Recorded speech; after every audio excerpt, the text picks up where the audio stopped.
देखिए, आप सब जानते हैं कि आईसीएमआर ने, एनसीडीसी ने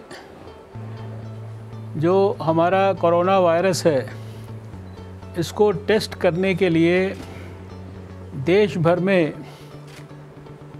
एक लैब से शुरू करके 500 से ऊपर अब तक लैब्स की ये योग्यता और क्षमता पैदा कर दी है। शायद आज हमारी जो सारे देश में हमने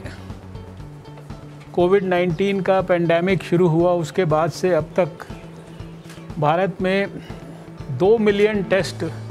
आज हमारे पूरे होने वाले हैं और खाली कल ही की तारीख में भी 90,000 से ज़्यादा टेस्ट भारत में एक दिन में हुए हैं। हमने यद्यपि कहा था कि 31 मई तक हम अपनी भारत की काबिलियत 1 लाख टेस्ट पर डे करने की करेंगे, लेकिन उससे बहुत पहले हम ये काबिलियत अपने देश की पैदा कर चुके हैं 2-3 दिन पहले। आज मैं यहाँ पर एनसीडीसी में आया, जो ये हमारा national centre for disease control है। काफ़ी दिन से आप लोग भी सब, खासकर दिल्ली के अंदर, लोग कहते थे कि दिल्ली में जितने केसेस हो रहे हैं और उसके लिए जो टेस्ट करने की आवश्यकता होती है, दिल्ली की जो पूरी कैपेसिटी है टेस्ट करने की, उससे ज़्यादा टेस्ट की ज़रूरत पड़ती है और उसके कारण कभी कभी टेस्ट की रिपोर्ट्स को आने में 1 दिन से भी ज़्यादा का समय लगता था। तो आज हमने यहाँ एनसीडीसी में अभी देश के लिए एकदम नई रॉश की कोबास 6800, कोबास 6800, ये इस मशीन का नाम है और ये फुली ऑटोमेटेड मशीन है जिसके माध्यम से हम अभी कोविड-19 के वायरस को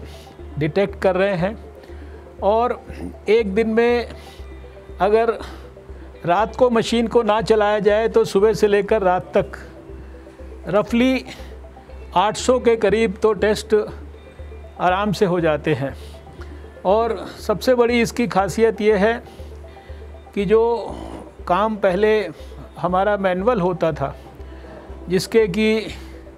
कई सारे 4 उसके प्रोसेसेस होते थे जो अलग अलग स्टेजेस में होते थे। जैसे वायरस को सबसे पहले इनएक्टिवेट करने का प्रोसेस होता था, फिर उसमें से आरएनए को एक्सट्रैक्ट करने का प्रोसेस होता था, फिर उसी तरह से जो जीन है उसका एम्प्लीफिकेशन करने का प्रोसेस होता था और उसके बाद एक एनालिसिस का प्रोसेस होता था। ये अलग अलग स्तर पे मैनुअली करना होता था, लेकिन इस मशीन की सहायता से